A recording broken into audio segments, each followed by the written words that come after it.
episode 3 of Eden's Realm. So, you know those plans I had for last episode? They're going in the trash. That's what I'm saying. They're going right in the trash. And what are we going to do today? Well, we're going to go to the ancient city. I have a plan to get myself the trim and also swift sneak because I am a slow shifter right now and I would like to be fast. So, here's what we're going to do.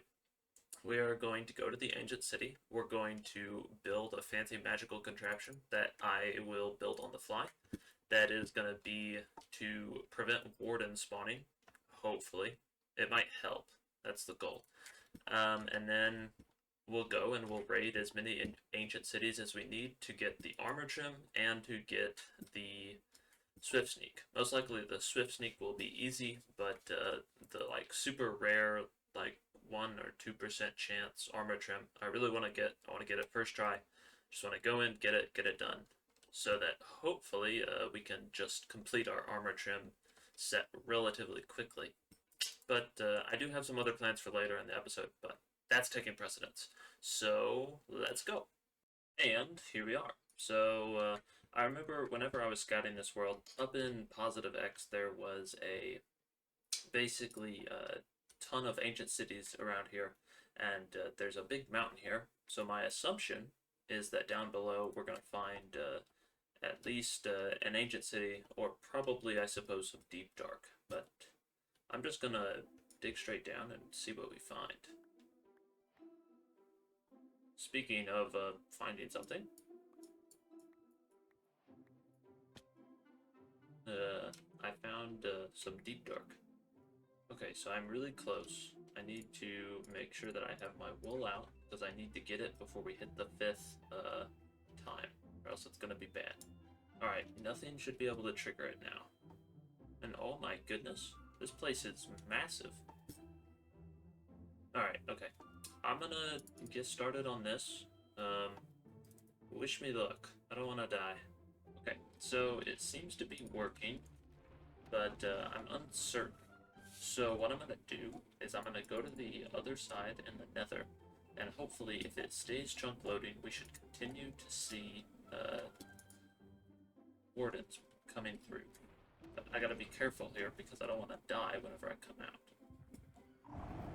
That's the wrong way.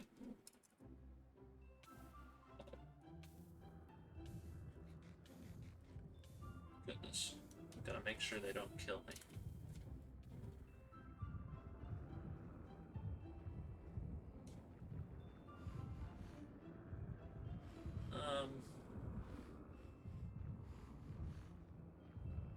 Do they not take lava damage?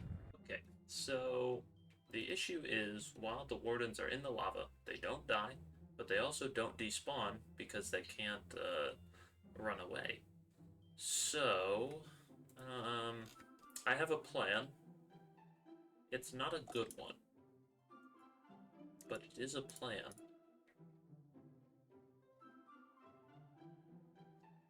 YOLO!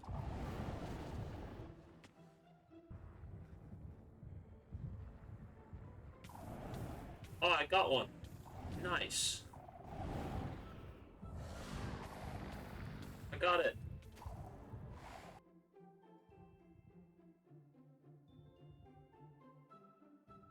It seems to be working. So, what I'm going to do is I'm just going to go start raiding some ancient cities.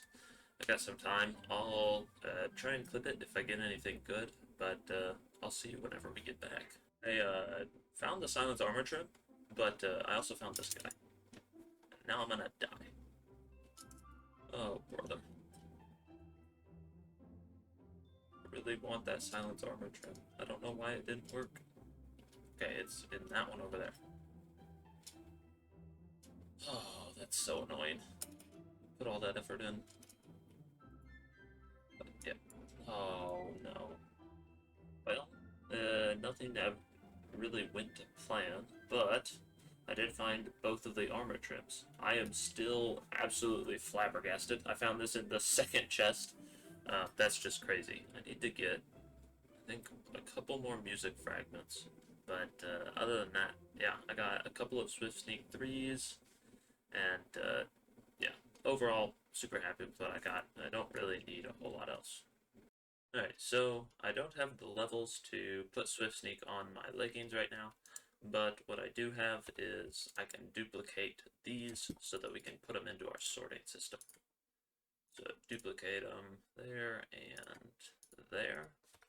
That gives us 2, and then we can go up here. We should be able to put them in. And there we go. And, believe it or not, I have been doing things. I raided some ocean monuments and got myself some more of the sponges, so now we have over 3 stacks, which is really good. I'd love to have more, but I basically raided all of the ocean monuments that are like south that way. I think I raided like 7 or 8, and at least 3 of them did not have any sponges at all.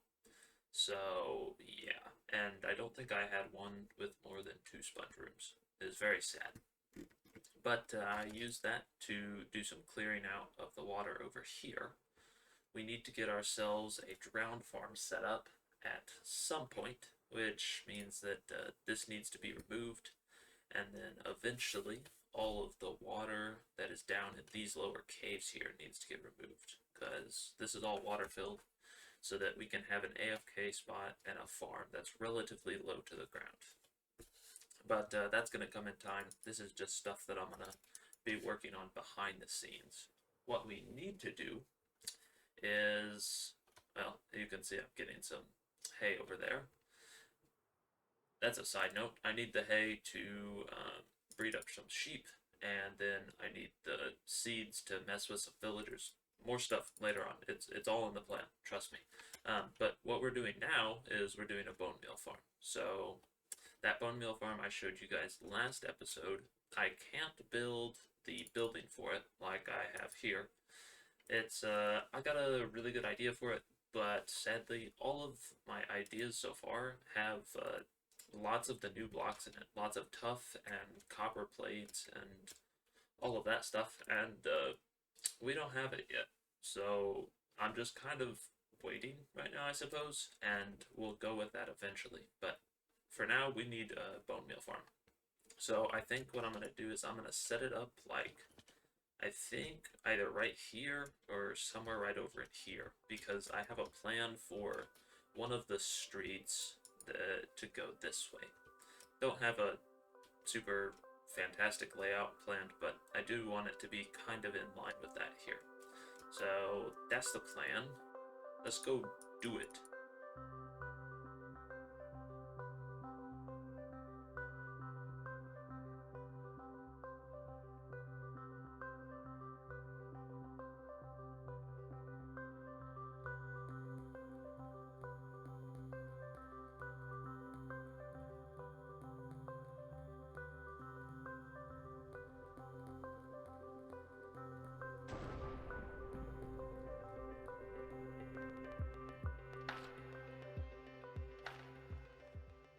And the farm is working now.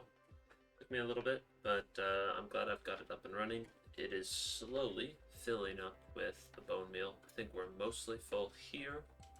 Yeah, almost all the way full here, and then it'll start filling this one up. But we should start receiving bone meal soon. It's taking quite a bit just because it holds a lot of bone meal. But once we get there, we should start filling up pretty quickly. I'm looking forward to it. While this has been working, I also have been doing our cactus farm in here. We can check out our profits. Just a little bit of cactus, not too bad. But if we come in here, you can kind of see how it works. So I just have some sand and cactus growing in here, and then I have this water and powdered snow set up so that hopefully none of the cactus will die as it's coming down. Quite a bit of cactus crammed in here. It's not particularly pretty or anything, but it will do the job, which is what we're looking for. So yeah. And I suppose now what I should start doing is try and build a tree farm. I have been extremely low on wood, and I really need some. You can actually see I've been using bamboo to get all of the like chests and wood items that I need to furnish myself. But I need to get a wood farm because, well, I'm really low on wood. If we look here, there's just not a lot. So what I think I'm gonna do is I'm gonna build the like 4-type tree farm that I built for the first Eden's Realm, and then also I'm going to build a different 2x2 tree farm for the spruce and dark oak, and then I'll have to build separate cherry and mangrove farms. So 4 farms in total. Hopefully we'll do 1 today. I don't know. I don't know where I'm gonna start, but yeah, let's give that a whirl. Oh yes, and I also forgot to mention that I put in a chunk loader here. So this is pretty simple design. I just threw it together. It's really similar to what I have for the storage system, but yeah, that will keep this chunk loaded, and that way I don't have to worry about flying too far off or going into the nether or anything. I have been working on the tree farm in the redstone testing world, but the project has gotten a whole lot bigger than I was expecting.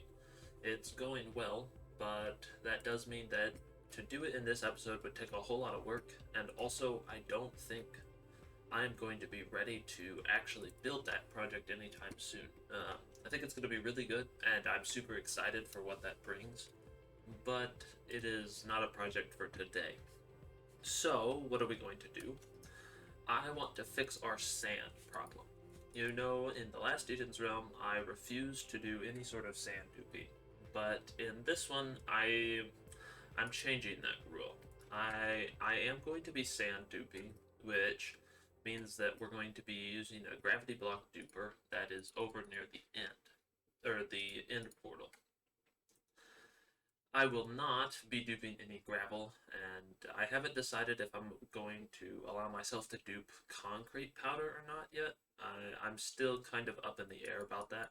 We'll see how big our project gets. That's kind of the idea. But that does mean that I need to go and set that up and also try and explain it to you guys. I'm familiar with the concept of gravity block duping, but I'm not entirely comfortable doing it myself. So I will be using someone else's design. I'll figure out what that is and I'll link it down in the description below. Yeah, let's go over there and I'll show you what's going on. So this here is the sand duper. There's 24 pieces of sand surrounding the end portal. Obviously, I have taken away the end portal frames. You can do that using a little bit of mushroom trickery.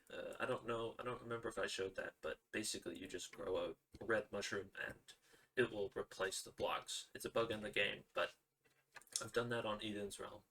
And then the sand gets thrown up and almost flies into here, but right before it does, it gets stopped on this block. And so it gets considered to be thrown into the end and be here at the same time. And that's how you get sand to be pretty cool. I'll turn it on and you guys can see how it works. So we just come down here and flick that lever. You can see it all starts getting thrown in. And then over in the end, what you can see we have here is we have a setup of water, trapdoors, and stairs, which allows the sand to land halfway in between this block and this block. And since it is not landing on a full block, it's landing on a stair, it'll actually break. There's a little bit more to it than that, but that's the basic simplicity of it, and then we can just collect it all and sort it all. I plan on adding some shulker loaders. Obviously, I'm not going to be just using 2 hoppers. That wouldn't go over very well. But you can see here we get 72,000 sand per hour. Pretty good. And I have built it in the overworld. As you can see, it is done. It's a small build, but it's relatively complex, but most of the sides are the same. It wasn't too bad to put down. The switch is right here. I have not yet built the nether chunk loader that I'm going to need for it because, be quiet, this thing, it makes so much noise. Because I am running extremely low on time. I have a busy 2 weeks coming up with me moving and just life in general, and so I really need to get this done and get this video out. I ran into some complications last night, which I'll show you in a minute, but it means that I can't finish this project. So I'm going to show you what's going on the other side. It's basically what you saw in the redstone testing world, but I just have it all funneled over here, and as of right now, it's all just getting dumped into the void. But I do want to just quickly add some hoppers and chests. Thought I brought more hoppers than that. Okay, I think I have some in my ender chest. But yeah, basically the sand will come flying out of here, land here, and then it all just ends up down that way. Pretty simple, pretty cool, and I'm super happy with it. But yeah, let's go to the redstone testing world. I'll show you what the problem is. So the problem is that I am being stubborn and I don't want to use a regular shulker box filler because they go at a little under 9,000 items per minute, and when you need 72,000 items or items per hour, not minute, items per hour, you don't really want to use a ton of these. And so my goal was to make a faster one and have it use droppers here so that they would fill faster, because droppers can do, I think it's 12,000 items per hour. I don't recall. Don't quote me on that. But I am super close to a tileable design that does 12,000, whatever the dropper speed is. But I worked on it for like an hour last night, and then I worked on it for like another 45 minutes this morning, and I still can't figure it out. I'm super close, but every time it's one odd thing, it's one odd block, and like here with this design, I tried for like 15 to 20 minutes, and I got everything to work, and then I realized that I couldn't refill the shulker boxes in here. So yeah, it's been a pain. I'm gonna keep trying this. I don't want to find someone else's worth their heart. I don't want to use someone else's design if I don't have to, but if I can't figure it out by next episode, I may use someone else's design. We will see. And even with 4 hoppers running, you can just see how much sand we're losing. So do this together real quick just to get some sand. Hopefully that will hold us over. I do plan on doing a little bit of clearing at the water area. I don't know what to call it, the pond in the middle of our island. So I'm going to be doing that in between episodes, but I think that's going to do it for today. Remember that even if it feels like you can't do it yourself, that's okay, because God has good things in store for you, and He will give you the strength to do what you need. Continue your relationship with Him and continue pursuing Him, because Jesus was able to die on the cross for you, and His love is greater than anything you can imagine. And if you forget about God, you're forgetting about the most important thing in life. Thank you very much for watching. I hope that you guys have enjoyed this episode, and I will see you again in the next one. Take care. Have a good day. Bye-bye.